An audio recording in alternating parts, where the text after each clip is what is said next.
We will see how to do this question, by just finding out the answer directly using the formula for resultant of a vector, which is equal to root of a square plus b square plus 2ab cos theta. But before going into the direct solution, let us spend some time to understand. Now, see, again, I presume that you are new to the subject, you're new to the chapter, you're new to the concept. So let me just take you through the the theory behind, or the concept behind, resultant of two vectors and the angle between two vectors. Oh, sorry, and the angle between the resultant and one of the vectors, which is alpha.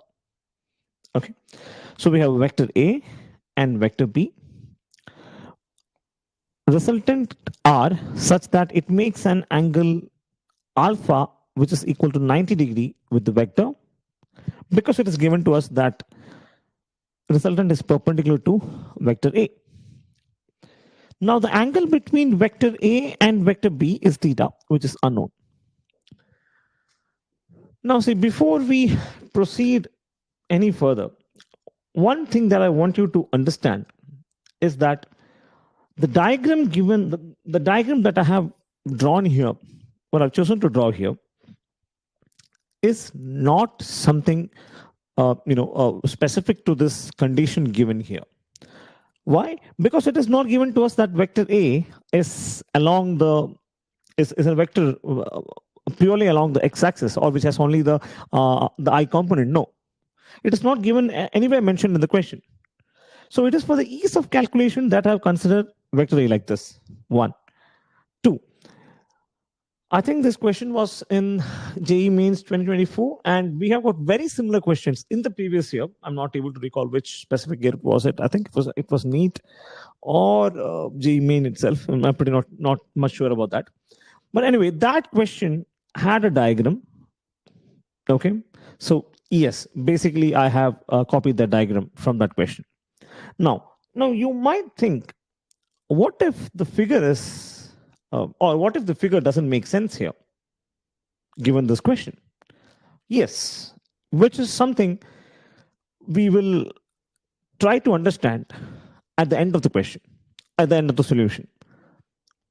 To be more precise, after we complete the solution, you'll understand why this figure makes sense with the given data. Okay?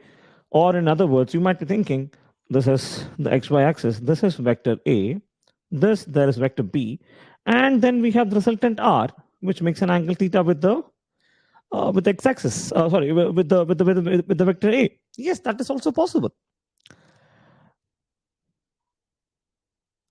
Right? That could also make sense. So that orientation doesn't matter here. What matters is the mathematical validation of the given statements here, which will be clear once we complete the question. Okay, right. So first things first, we have the basic definition of resultant. Now, what is resultant? It is the vector sum of the two vectors. So we got vector A and vector B, and this yellow line here represents the resultant vector R, which actually is the vector sum of vector A and vector B, or in other words, it's a net effect when both the vectors act simultaneously. How will you find out the resultant vector? We always use, well, there are many ways of finding the resultant vector, but the most common one we use is triangle law of vector addition, which is vector A, vector B, resultant being represented as the third side of the triangle, which completes vector A and vector B. Okay, taken in order, which is something very important. Now, I think we have discussed this concept in detail. Now, what is the physical meaning of this vector? So let us say there is an object of mass m, right? Object of mass m, and two forces, force A and force B, are acting on it. Let us say is equal to 2 newtons and 5 newton. Then we can say that the total force acting on it, which is actually the resultant of the forces A and B, which is equal to 2 Newton plus 5 Newton, which is equal to 7 Newtons, right? So the net force here is the vector sum of A and B, which is equal to 7 Newton, right? Now, more on these examples as we go through the next questions, and of course, as we go through the questions and laws of motion. So the algebraic representation would be, if vector A, I assume that all these vectors are in 2D space. If in 3D, you'll have to involve set k cap alone. Okay. So we have A is equal to AXI plus AYJ, B is equal to BXI plus BYJ, and resultant R will be another vector in the 2D space, which will have I component and J component, where the I component will be the sum of I components of A and B, which is AX and BX, AX plus BX, and J component of R will be the sum of J component of A and J component of B, which is AY and BY, therefore AY plus BY respectively. Okay. Now coming back to this question. So what is given in the question? That the resultant vector, which actually is the sum, I think there's a mistake here. So this should be the resultant vector R is equal to vector A plus vector B, and vector R is perpendicular to vector A, and modulus of R is half of modulus of B. Or in other words, magnitude of R is equal to half, again, modulus of vector R, magnitude of vector R is equal to half magnitude of vector B. Or we can say that R is equal to 1 by 2 times B, right? And we've been asked to find out the angle between vector A and vector B, which is theta, the unknown value here. So let us go to the first condition. What does it say? That the resultant vector R is perpendicular to vector A. If two vectors are perpendicular, then the corresponding dot product, right? The corresponding dot product, which is, what is dot product? So if R and A are two vectors, then R dot A is given by magnitude of vector R times magnitude of vector A times cos theta, right? So this represents the dot product. Now, since vector R is equal to vector A plus vector B, vector R dot vector A can be replaced by vector. So what did I replace here? I have replaced vector R with the vector sum of A and B. Vector A plus vector B dot vector A is equal to 0. Expanding this, A dot A, I think it is better that I write down this step as well. So vector A plus vector B, this further becomes vector A dot vector B plus vector B dot vector A, this is vector over here, sorry, is equal to 0. Now, what is A dot A? A cos theta. What is cos theta? Cos 0, which is 1, and therefore that becomes A square. Vector B dot vector A is B into A cos theta, which can be written as AB cos theta. And therefore, A square plus AB cos theta is equal to 0. If you divide this entire equation by A, what we get is A plus B cos theta is equal to 0. And therefore, cos theta is equal to minus A by B, which is the result of the perpendicular condition given to us, where vector R is perpendicular to, where R is perpendicular to A. Okay. Now, we've been also given us the condition for magnitude of resultant, which says the magnitude of the vector R is equal to half magnitude of vector B. Magnitude of vector R is R, and magnitude of vector B is B, and therefore R is equal to half times B. Now, by formula, we have magnitude of vector R, the whole square, is equal to A square plus B square plus 2AB cos theta, right?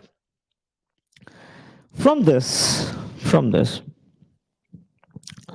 What is r? Magnitude of r? Magnitude of r is equal to r, which is in turn equal to half b. So this becomes half b the whole square is equal to a square plus b square plus 2 times AB. Cos theta is from this expression is equal to minus a by b, which I can write here as minus a by b, right?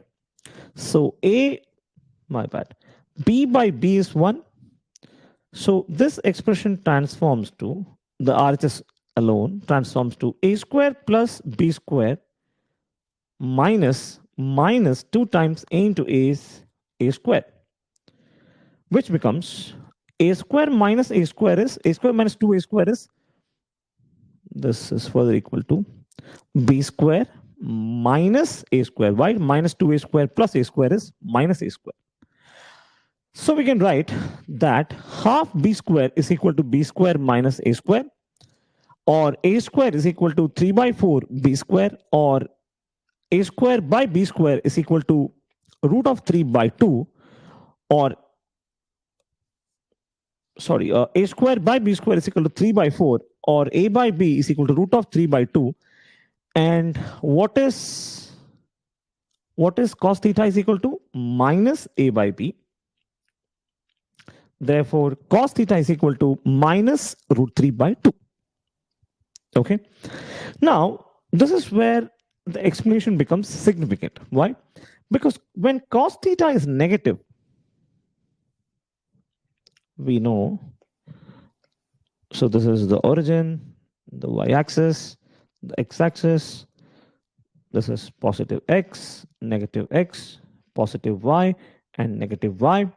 This is first quadrant, second quadrant, third, and fourth. So if there's a vector like this in the second quadrant, we know if this is an angle theta, right?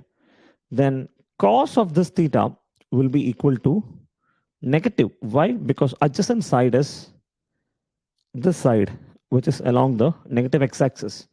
Similarly, if we have vector over here like this, right, making an angle alpha, this cos, right? So if you make cos alpha will be equal to adjacent side, which is this negative value, and therefore cos alpha and cos theta will be negative in both the second quadrant and the third quadrant. So whenever you see an angle which says cos alpha is equal to negative, what does it mean? It means that the value alpha can either be in the second quadrant or be in the third quadrant. From that, we come to the conclusion that theta, which is what we have been asked to find out, the angle between two vectors, is possible in two different quadrants, quadrant 2 and quadrant 3. Therefore, there are two principal values of cosine, which all are they. So we know that if cos theta is equal to minus root 3 by 2, if cos theta is equal to minus root 3 by 2, the possible values are either theta is equal to 150 or theta is equal to 210, right? So cos theta is negative in second or in third quadrant. So theta can be present in both second and third quadrant, and the values being 150 and 210. Now, why 150 and 210? Let us have a look at that as well. So we have cos, okay, let me just take it like this. So cos pi plus theta is equal to minus cos theta, and we have cos pi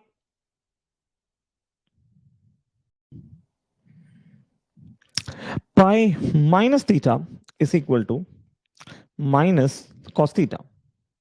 What are we talking about? Let's try to see in detail. So if this is cos pi plus pi by 6, right? What we get is minus cos pi by 6, which is minus cos 30, which is equal to minus root 3 by 2. All right? Or we can also have cos pi minus pi by 6, which also is equal to minus cos pi by 6, which is again minus cos 30, which is minus root 3 by 2. Or in other words, minus root 3 by 2 can be derived in two angles. One, which is pi plus pi by 6, and the other, which is pi minus pi by 6. How much is pi by 6? 30. So this becomes 180 plus 30, or 180 minus 30. Pi plus pi by 6, 180 plus 30, which is equal to 210, or pi minus pi by 6, which is equal to 180 minus 130, therefore 150 degree. All right. Now, see, this is the most important point that you have to be thorough with the 11th class 11th trigonometric identities, right? Oh well, I'm sorry, not trigonometric identities, solutions, right? Trigonometric solutions. Oh, did I say the chapter wrong? Well, you trigonometric identities, yes, and that chapter which covers all the principal solutions and those problems associated.